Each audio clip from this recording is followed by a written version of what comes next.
नमस्कार, मैं हूं महक बिश्नोई और आप देख रहे हैं एएनबी न्यूज। आगाज करते हैं उत्तराखंड की खबरों का। राष्ट्रपति द्रौपदी मुर्मू आज से 2 दिवसीय प्रवास पर देहरादून पहुंच गई हैं। उनके आगमन के दौरान सुरक्षा के कड़े प्रबंध किए गए। राष्ट्रपति 9 परियोजनाओं का शिलान्यास और लोकार्पण भी करेंगी। राष्ट्रपति दोपहर बाद जोली ग्रांट स्थित देहरादून एयरपोर्ट पर उतरी। यहां उन्हें गार्ड ऑफ ऑनर दिया गया। राज्यपाल गुरमीत सिंह और मुख्यमंत्री पुष्कर सिंह धामी ने उनका अभिवादन किया। यहां से वे हेलीकॉप्टर से जीटीसी हेलीपैड पहुंची और राजभवन के लिए रवाना हुई। आज शाम 6:30 बजे उनका मुख्यमंत्री आवास पर आगमन होगा। यहां उनके नागरिक अभिनंदन के साथ ही एक सांस्कृतिक कार्यक्रम भी होगा। मुख्यमंत्री पुष्कर सिंह धामी उनका स्वागत करेंगे। इस दौरान राष्ट्रपति उपस्थित अतिथियों को संबोधित भी करेंगी। वहीं विकास से संबोधित एक डॉक्यूमेंट्री भी दिखाई जाएगी। उनका रात्रि प्रवास राजभवन में होगा।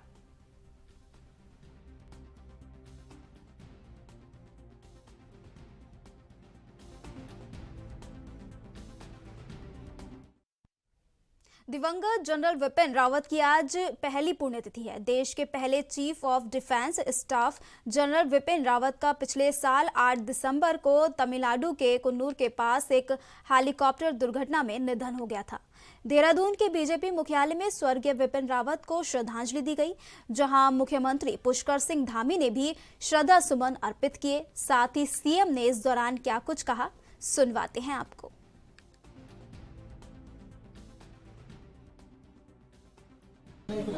जनरल विपिन रावत जी की इस 1 वर्ष पूर्व उनका जो समय दुर्घटना में देहांत हो गया था,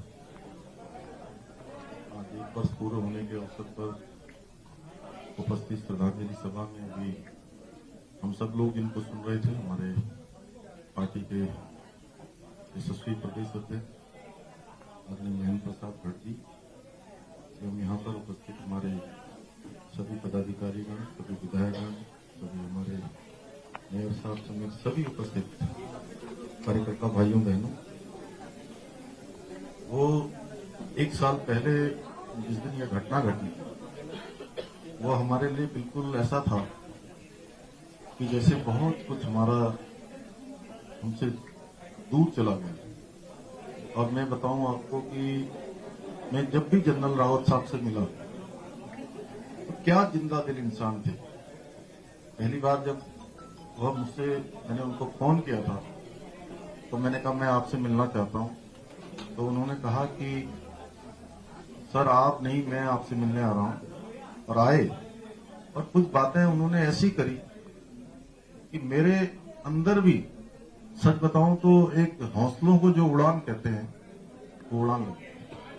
उत्तराखंड के हर विषय के बारे में बहुत गहनता से उनको जानकारी थी। युवा कल्याण विभाग द्वारा राजकीय पॉलिटेक्निक द्वाराहाट में चल रही द्वितीय खेलकूद प्रतियोगिता का समापन किया गया, जिसमें नीरज बड़शीलिया और सुमित नेगी ने अधिकतम मेडल प्राप्त कर पुरुष चैंपियनशिप और करिश्मा पंत ने महिला चैंपियनशिप प्राप्त की। छात्र छात्राओं ने कई खेलकूद प्रतियोगिताओं में प्रतिभाग किया और प्रतियोगिताओं के समापन समारोह में प्रधानाचार्य रचना सिंह द्वारा विजयी प्रतिभागियों को पुरस्कृत किया गया। खेलकूद प्रतियोगिता समापन समारोह में क्रीड़ा अधिकारी विपिन शर्मा, यूसी जोशी, ओपी आर्या, गोविंद कुमार, हिमांशु चनियाल, पंकज कुमार, सौरभ कुमार आदि उपस्थित रहे।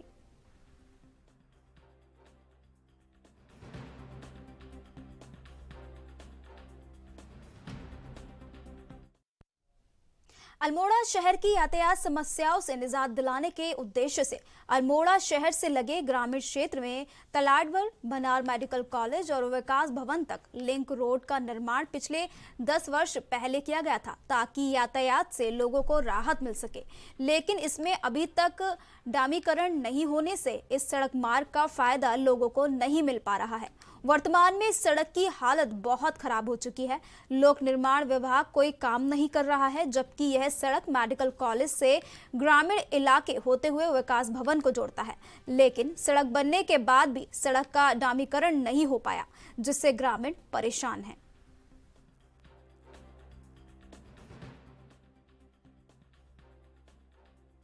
सर सड़क आए हुए यहाँ 10 साल हो गए हैं, 10 साल हुए हैं, पर इसमें अभी तक डामरीकरण नहीं हुआ है। डामरीकरण ना होने से जो सड़क बनी हुई है उसमें भी ऊबड़ खाबड़ गड्ढे और बहुत सी जगह से टूट गई है सड़क। इसके कारण हमें बहुत सी समस्याएं उठानी पड़ती है। मेन समस्या तो यह है, जैसे कोई व्यक्ति बीमार हो गया तो हमें यहाँ से 3 किलोमीटर ऊपर पैदल चलना पड़ता है, डोली में ले जाना पड़ता है। जैसे बहुत ज़्यादा दिक्कत है। जो रोड ऊपर वाली रोड है उससे तो हमको कभी कोई सामान लाना है या कोई बीमार आदमी को ले जाना है ऊपर तो दिक्कत ही है, ले जा नहीं पाते हैं, खड़ा रास्ता है। और जब सामान कभी कोई मकान लगाता है उसमें भी दिक्कत है, ढुलान में दुगना तिगुना पैसा खर्च होता है। इस रोड में डामरीकरण हो जाता तो कम से कम 4-5 हज़ार में हमारा काम बन जाता है। वहाँ से 20-25 हज़ार रुपया लग जाता है एक गाड़ी ढुलाने में, तो आधा पैसे तो वहीं चले जाता है। कहाँ से आदमी बनाएगा इस समय में। और बहुत बीमार आदमी के लिए बहुत ही ज़्यादा दिक्कत है, महिलाओं के लिए क्या, बच्चों के लिए स्कूल भी वो है, संकट में ही है यहाँ। क्योंकि देहरादून में आज आम आदमी पार्टी के प्रदेश कार्यालय में ढोल नगाड़ों की गूंज सुनाई दी, क्योंकि दिल्ली नगर निगम के चुनाव में आम आदमी पार्टी ने 15 साल से काबिज बीजेपी को हराकर जीत दर्ज करते हुए दिल्ली एमसीडी से भाजपा का सफाया किया है। सुबह से ही प्रदेश कार्यालय में आम आदमी पार्टी के कार्यकर्ता इकट्ठा होना शुरू हुए और जैसे जैसे रुझान आम आदमी पार्टी के पक्ष में आते गए तो वैसे वैसे लोगों का तांता लगता गया। आपको बता दें कि प्रदेश संगठन समन्वयक जीत सिंह विष्ट के नेतृत्व में कार्यकर्ताओं ने ढोल नगाड़ों की थाप पर जमकर नाच गाना किया और आतिशबाजी कर अपनी खुशी जाहिर की। इस मौके पर जीत सिंह विष्ट ने कहा कि दिल्ली एमसीडी के चुनाव में दिल्ली की जनता ने भारतीय जनता पार्टी को सबक सिखाते हुए यह संदेश देने का काम किया है कि दिल्ली में अरविंद केजरीवाल जी के जो काम है उसके आगे झूठ, फरेब, जात और पात नहीं चलेगा।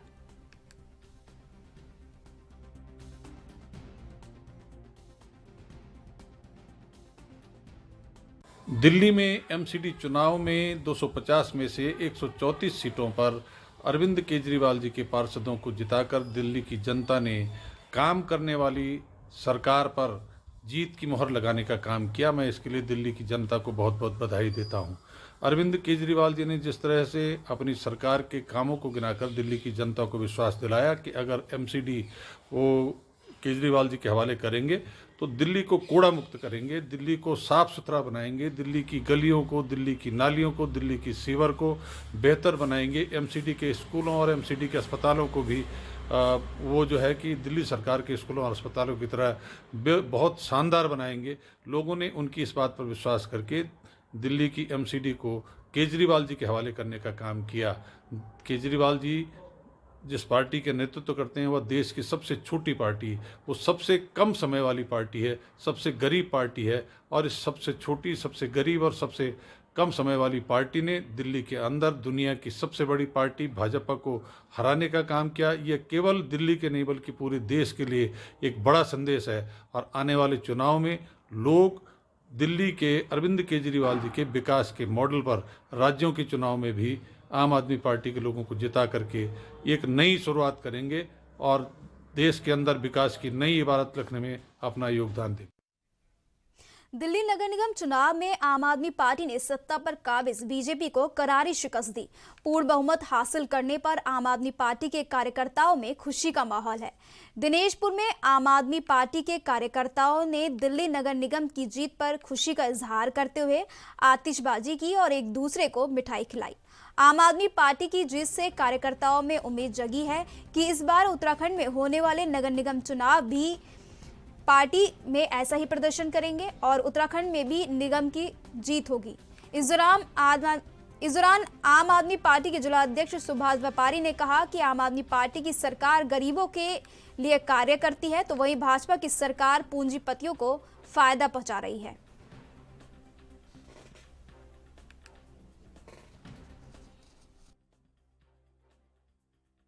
दिल्ली एमसीडी चुनाव में आम आदमी पार्टी ने परचम लहराया, वहाँ सरकार बना रही है और दिल्ली की जनता ने बहुमत दिया है आम आदमी पार्टी को। 15 साल का जो भाजपा का शासन था उसको ध्वस्त करके दिल्ली की जनता ने आम आदमी पार्टी को सत्ता सौंपी है दिल्ली के विकास के लिए।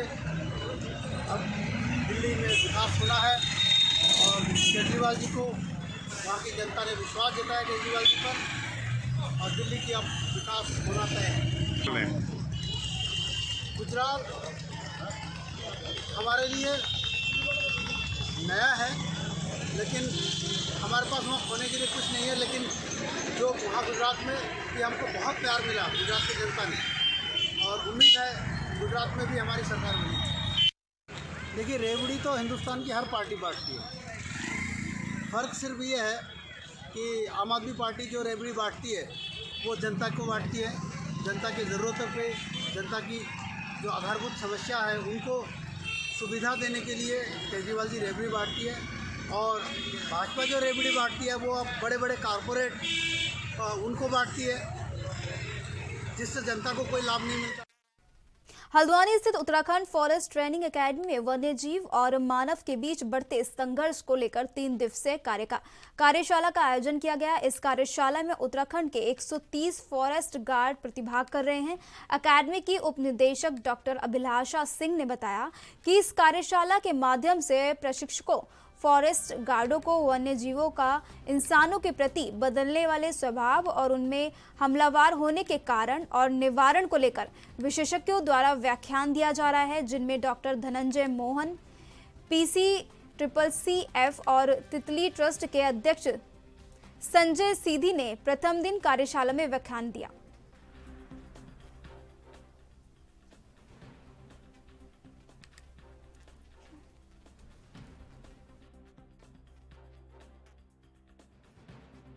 हल्द्वानी स्थित उत्तराखंड फॉरेस्ट ट्रेनिंग एकेडमी में वन्य जीव और मानव के बीच बढ़ते संघर्ष को लेकर 3 दिवसीय कार्यशाला का आयोजन किया गया। इस कार्यशाला में उत्तराखंड के 130 फॉरेस्ट गार्ड प्रतिभाग कर रहे हैं।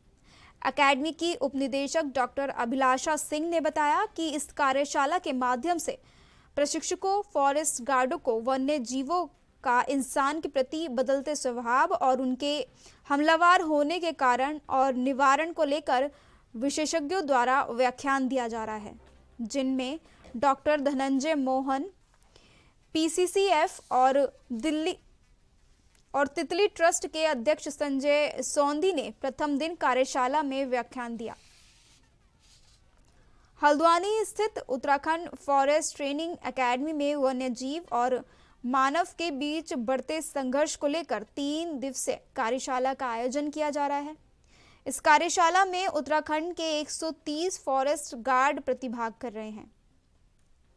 एकेडमी की उपनिदेशक डॉक्टर अभिलाषा ने बताया, इस कार्यशाला के माध्यम से प्रशिक्षकों फॉरेस्ट गार्डों को वन्य जीवों का इंसानों के प्रति बदलते स्वभाव और उनके हमलावर होने के कारण और निवारण को लेकर विशेषज्ञों द्वारा व्याख्यान दिया जा रहा है।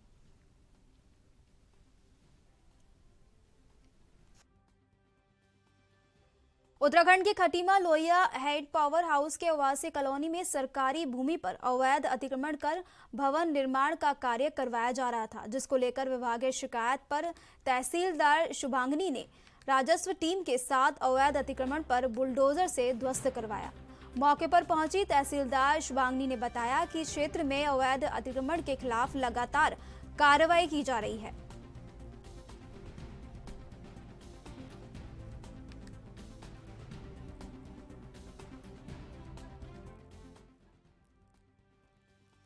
तोड़ दिया, बहुत लोग भी ऐसे रह रहे हैं। अब मेरे जैसे कि बहुत लोग, मेरा तो तोड़ दिया, सबका तोड़ो। कितने मकान होंगे ऐसे हैं? और पूरे लोहिया हेड में यहाँ से हुआ तक तो ऐसे ही लोग रह रहे हैं। कितने लोग ऐसे ही रह रहे हैं, हम जैसे हमारा तो तोड़ दिया है, ऐसे ही रह रहे सब लोग रह रहे हैं ऐसे। तो और लोगों को भी टूटना चाहिए। हाँ, और लोगों को भी टूटना चाहिए। जो मेरे संग हुआ वो सबके संग होना चाहिए, बस मेरी यही राय है। जो मेरे संग हुआ, विद्युत जो है कि विभागीय अधिकारियों द्वारा हमारे साथ पत्राचार किया गया था कि जो उनकी ये सरकारी जमीन है उसको अवैध रूप से अतिक्रमण किया जा रहा है और एक निर्माणाधीन मकान है। तो उसी जांच के क्रम में हम आज यहाँ पर आए थे, तो आया कि एक निर्माणाधीन मकान यहाँ पर है और साथ ही हमने JCB की मदद से अब उसको ध्वस्त करवा दिया। लगातार क्षेत्र में सरकारी भूमियों पर से अतिक्रमण हटाया जा रहा है। अभी तक कितने हटा दिए गए? अभी तक अगर मैं बताऊँ आपको तो मुंडेरी का अतिक्रमण हटा दिया गया है और इसके अलावा जो मार्केट का अतिक्रमण था वो एसडीओ साहब द्वारा हटाया गया है और साथ ही आगे भी हमारी हरिद्वार के SSP अजय सिंह ने काम में लापरवाही बरतने वाले पुलिस अधिकारियों पर सख्त कार्रवाई करने की चेतावनी दी है।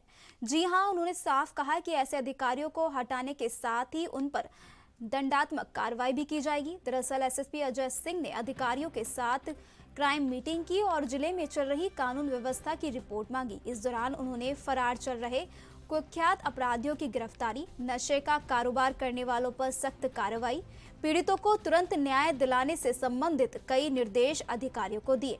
इस दौरान एसएसपी अजय सिंह ने बेहतर काम करने वाले पुलिसकर्मियों को सम्मानित भी किया। उन्होंने बताया कि जिले में अपराध पर नियंत्रण और लॉ एंड ऑर्डर को बनाए रखने पर उनका फोकस है। अपराधियों पर कार्रवाई और पीड़ितों को न्याय न मिलने की शिकायत पर संबंधित अधिकारियों के खिलाफ सख्त कार्रवाई की जाएगी।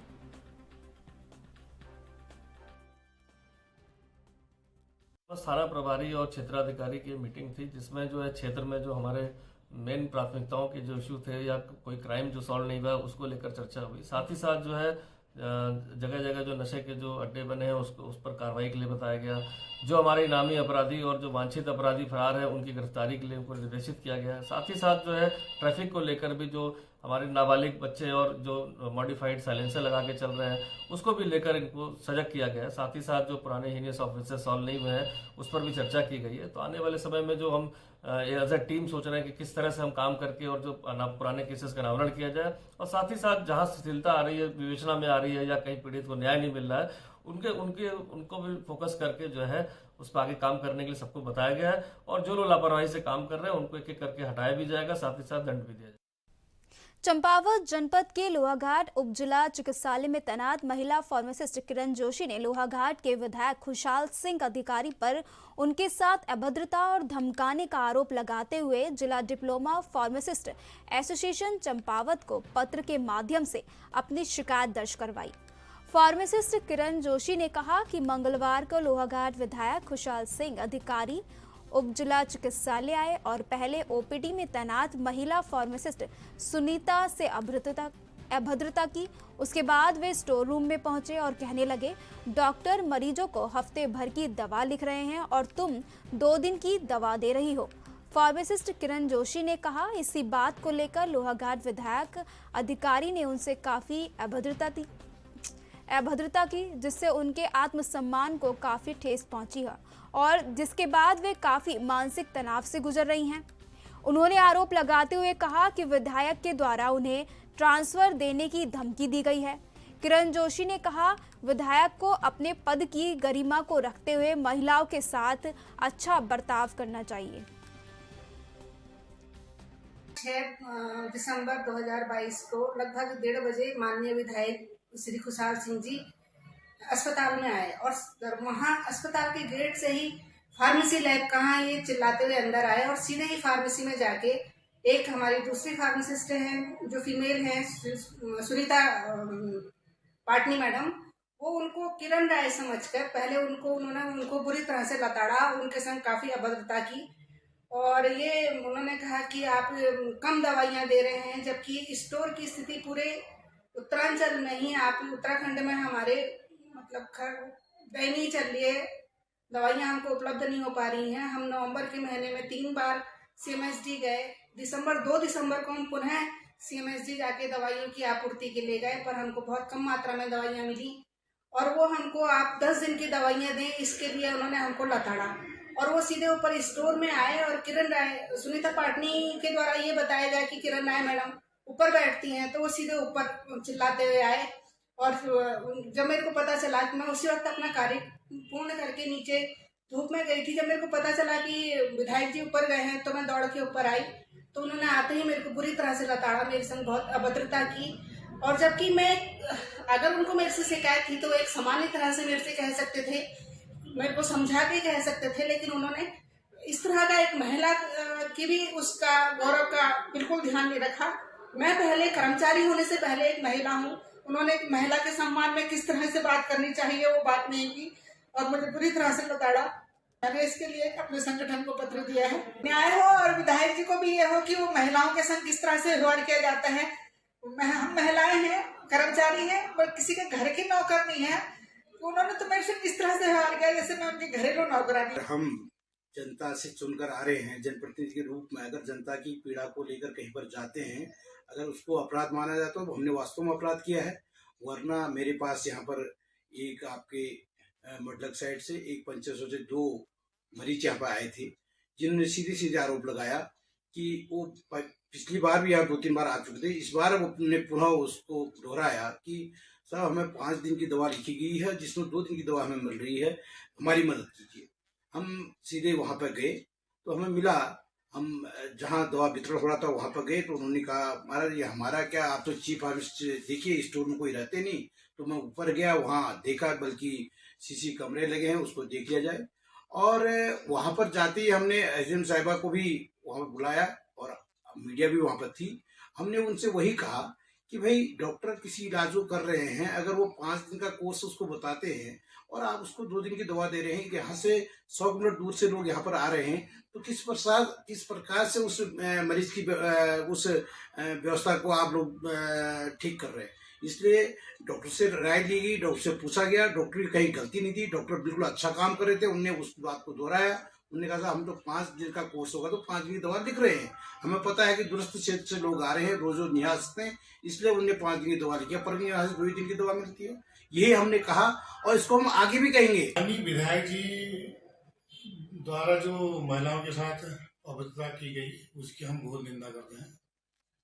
वैसे भी हम माननीय विधायक जी से कहना चाहते हैं कि अगर अस्पताल के संबंध में अगर उनको कोई शिकायत है दवाओं के संबंध में, तो यहाँ के जो नियंत्रक अधिकारी हैं, नियंत्रण अधिकारी, उनको वो अपनी शिकायत दर्ज कराएं, या हमारे जिले में जो है हमारे सीएमओ सर हैं, उनसे अपनी शिकायत दर्ज कराएं और उनकी अगर कोई समस्या होगी तो उसका निराकरण हो जाएगा। लेकिन केबिनों में घुस के और महिलाओं के साथ ढूंढ के उनके साथ जो है मिसबिहेव करना, अभद्रता करना, ये तो कोई सभ्यता का प्रतीक नहीं हुआ।